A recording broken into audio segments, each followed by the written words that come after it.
Hey guys, you're in the Modernist Pantry test kitchen with Janie. And Roman. And today we're doing something totally different. We've never done this before, and we are live testing the new Chefsteps Faux Gras recipe. Now, when this came out, at this point probably a few weeks ago, I immediately emailed it to Roman. I was like, we've got to try this recipe because we do a lot of plant-based. Yep. Roman loves it, and it just looks so good. It did, and I got to tell you, I love foie gras. As long as I've been in kitchens, we've used foie gras in everything from just searing it to making terrines, and I just love it. I love the flavor of it. So when you sent me this clip, I was like, what? Seriously? A fake foie gras? I was like, can you actually even make it? So I was like, all right, I'm game. Let's try it. Let's see what we can do here. Yeah, and we decided instead of doing it off camera and deciding whether it's good, we're gonna tape the whole thing. So neither of us have cooked this, neither of us have tasted it. So we're gonna go through it step by step, tell you what we think, and of course, most importantly, stick around and find out how it tastes. I did watch the video a few times just so that I wouldn't stumble on it too much. And I got all the ingredients together, so that'll give us a little bit of leeway and a head start in this. So let's go, let's start, let's put this together. All right, what are we doing first? All right, first thing we're gonna do is we're gonna make sure we have some heat on our pan, and we're gonna get that up to a simmer, and we will start by chopping up some of the aromatics. We have some button mushrooms here, we have some shallots and some garlic. So I'll start by chopping that up. Cool. We started with our button mushrooms. Now we're chopping up our shallots. Okay, so it looks like there's a lot of aromatics in this recipe. They're definitely trying to get that richness. They're packing it with umami. Correct. And now I will get a little bit of this. Right here we have some coconut oil, so we'll get that in the pan. All right, did they pick coconut oil? Yes, they used the refined coconut oil. Okay, something which is what we have. Something that was neutral in flavor. Yeah, if you're not sure what that is, you just make sure that when you're purchasing coconut oil, it does say refined, because otherwise it makes everything taste like coconut, which you definitely would not want. We're trying to avoid that. Yeah, so our coconut oil, if you are on our website, modernistpantry.com, is refined. Small plug. All right, so got our garlic being sliced. In the video, they said to make sure the slice is very thin. Okay. We're not looking for a long cook. What we're looking to do is just to sweat out these vegetables. So looks like our refined coconut oil is about where we want it to be. So we're gonna add our vegetables in there, and we're gonna start the process of sweating them out. Okay.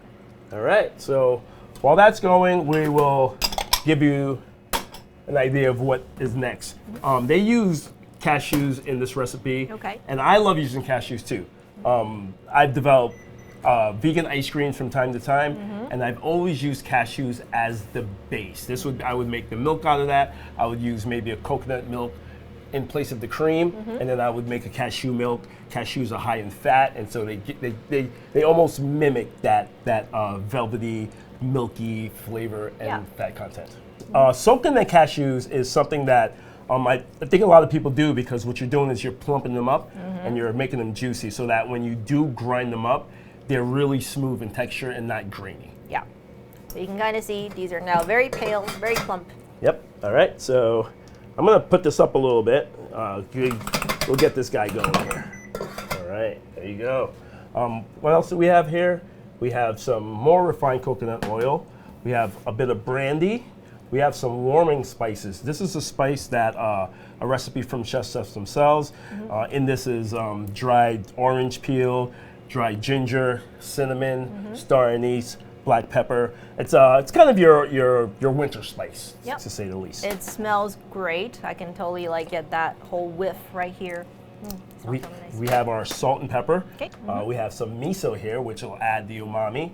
We have a little bit of tomato paste, which will give it that nice little tinge, the color that we're looking for. Yeah, also more umami. Exactly. And then we have our low and high acyl gels right here, and this will give us the texture that we're looking for. Yeah. So Gellan gum is one of the things that we sell at Modernist Pantry, and what Gellan gum does, the low and the high acyl, to put it in a really simple way, they have different gelling strengths. Yes. So one gives you a kind of a hard gel, and one gives you a very soft gel. So in their recipe, they must have figured out that by blending the two together, it's going to give you that exact consistency of you know, the foie gras texture to hold it all together. So otherwise, it would just be cashew nut puree. Exactly. And I'm tempted to see how this comes out. I'm excited, actually, to be honest with you. All right, let's give this a little bit of stir. Also in the recipe, they do use a vegetable shortening. And it's a mix of vegetable shortening and palm oil that they use for the cap of the foie gras. We, unfortunately, could not get palm oil.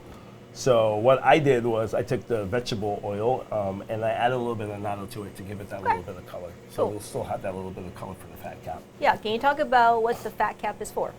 The fat cap is to seal in the foie gras. So what it'll do is that'll keep the air away from it. It'll keep it from discoloring and whatnot. I am so excited to do this. Like when I first saw this recipe, I think I watched it maybe 10 times in a row, just because I was just like, how are they even doing this? You know, it's amazing. I've followed Chefsteps for years, and they're always on the cutting edge of food and what food does, and they do a very good job of explaining how things work, you know, to just your average regular cooks. And so, you know, I follow them for a long time. So this is definitely something that I am looking forward to do. And I'm actually looking forward to see if it actually works. I mean, it worked in the video, but let's see if it actually works in the Modernist Pantry kitchen. Yep. And we're also saying, we're like, okay, if we're able to get this to come out and it's delicious, we want to freeze it, and then we want to spin it in our Paco jet to see if we can make faux gras. That's going to be incredible. So that's going to be like step 2. We could probably make a short or something of that, or just like a little, here's the follow-up, we tasted it and it's amazing. So we'll see. If you want to see us do that, drop a comment in the links below or in the link comment section below and let us know. Also, while these vegetables are sweating, I do want to mention, so this is the very first type of video that we're doing, kind of like our version of a reaction video where we're trying out other people's recipes in real time and telling you what we think about them. Right. If there's a video where you're like, hey, I like this person's recipe, or I'm wondering how this recipe turns out in the real world, drop that in the comments below as well, and we'll be happy to try it out for you. And who knows, right? Yeah, I wouldn't mind doing it. Yeah, that'd be awesome. All right, our vegetables are sweating really nicely.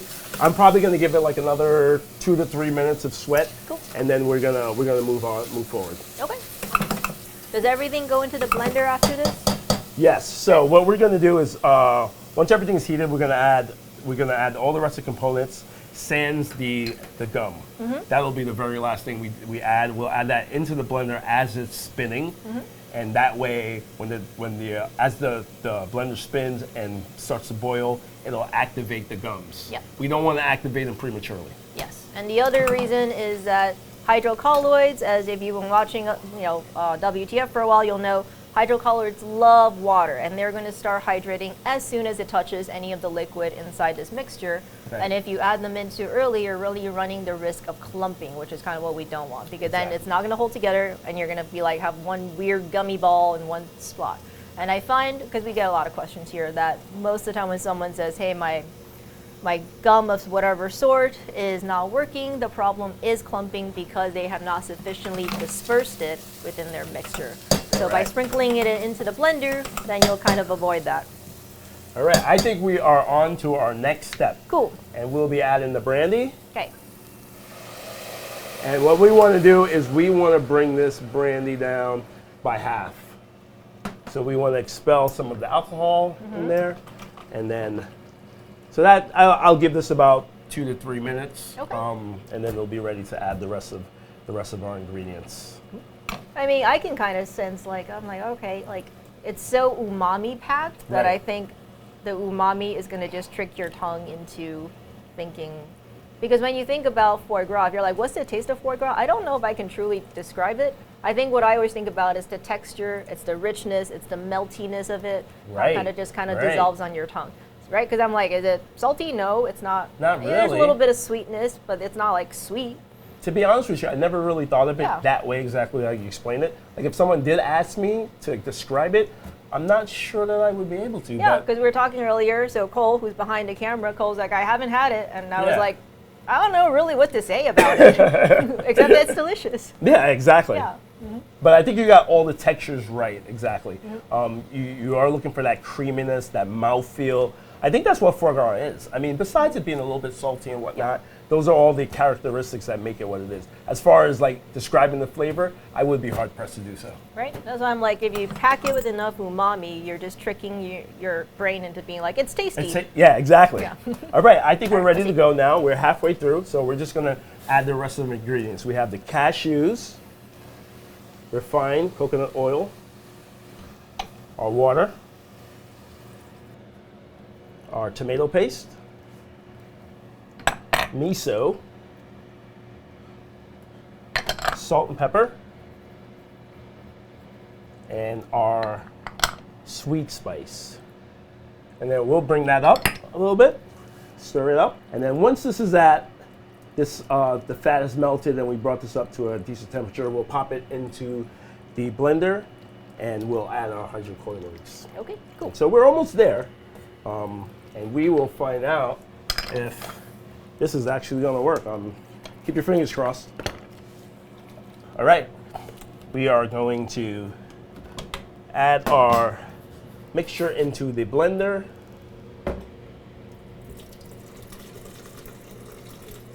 Step out of the splash zone. Yeah. All right, then we got it all in there. Let's get it all in there. Make sure we get all the aromatics and whatnot. Okay. And then we're going to put the top on. And we are going to begin the process of blending. And as it's blending, we are going to add the hydrocolloid. All right. We're going to throw our top on and we're going to turn up the heat. All right. So we're essentially reboiling. Yes. Reboiling the mixture. So once this comes up to a proper temperature, it'll activate Gellan, the two different types of Gellan. And we have to work very quickly because Gellan sets really fast. So once we stop blending, we'll have to get this right into our containers that are ready to go. Perfect. I see the steam coming out of it. I think it's about ready to go. All right, let's do it. All right, now that we got that activated, we have to quickly work here. So we'll get the top off of this, and we are going to pour it into our container that's ready. And look at that. That's really smooth. That looks great. It almost looks like melted chocolate at this Oh, point. wow. That looks great. And we're just going to tap that down, and we're going to let it rest for a little bit. We will use our shortening with annatto in it to cover it. And we're going to put this into the refrigerator, and we're going to let it set, and we'll be right back. Okay, it's been about, I would say, half an hour, 45 minutes? 45 minutes. Yeah, so we had this in the blast chiller, but if you don't have the blast chiller, rest it in your fridge overnight, I think will be the way to go. I think so. So we are, I would say, first off, it's looking great. The fat could probably settle a little more, but we got impatient. We're like, we have to try it now, so we took it out. So, but otherwise, it looks exactly like it does. Faux Gras. All right. Shall I do the honors? You do the honors. You did the cooking. You do the honors. Let's get in there. Let's see what we got. So let's move. We're going to move this fat cap away. And yeah, that's set pretty nicely. Look at that. Look at how smooth that is. Now let's get a little taste of that.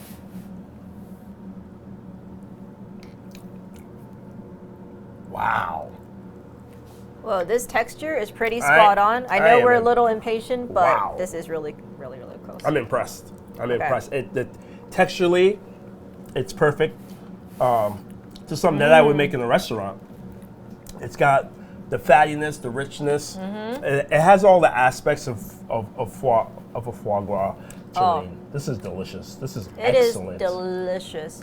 So we did like, well, when we had the blender, we took we just tasted a little bit and we're like, all right, it's okay. Yeah. But this is outstanding. I think as it's set, the flavors melded a little bit. And there's definitely a big difference from when we were spooning it out. I tasted a little bit while it was still warm. I think it needs to come down to temperature sure. And it definitely needs a little bit of time. I think overnight it'll be even better tomorrow. We're gonna try this again tomorrow, but we couldn't wait. I couldn't wait for it. Let's just get in there. Oh, wow. This is as good, in my opinion. Wow. That is good. That is as the as the duck version. That's incredible. It's- That yeah. is really Hats off to good. the folks at Chefsteps. They have done an incredible job. As they usually do. Yep, and you can get this recipe over at Chefsteps through the course. No, the portal. The What do they portal. call it? Yeah. But wow. Yeah, that. It was. I guess it was worth the wait, to be honest with you. Absolutely. So we're super impressed. We did have a little extra that we put into the Paco Jet beaker so we can spin it up into mousse. We'll let you know how that goes. Leave in the comments below what else you'd like to see. And until some next week or whenever we get back to you, from here in the Modernist Pantry Test Kitchen, I'm Janie. I'm Roman.